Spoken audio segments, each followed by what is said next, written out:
नारान की जानिब रास्ते में हर मंजर एक नई कहानी सुनाता है। सब्ज पहाड़, नीला आसमान और कुदरती खूबसूरती दिल को छू लेने वाली है। देखें, ये बल खाती सड़कें, जिनके एक तरफ बुलंदोबाला पहाड़ हैं और दूसरी तरफ नीचे बहता हुआ शफ़ाफ दरिया। कुदरत का ये शाहकार मंजर किसी ख्वाब की तरह लगता है।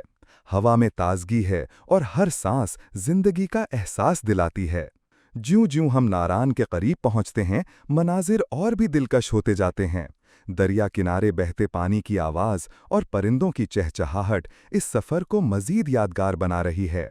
ये सरसब्ज पहाड़, दूर-दूर तक फैले जंगलात और झीलों का नीलगू पानी, हर मंजर कुदरत की सनाई का मुंह बोलता सबूत है। यहाँ वक्त जैसे रुक जाता है। हमारे कैमरे ने कैद किए हैं वो लम्हात जब सूरज की रोशनी पहाड़ों पर पड़ती है और मंजर सुनहरी हो जाता है।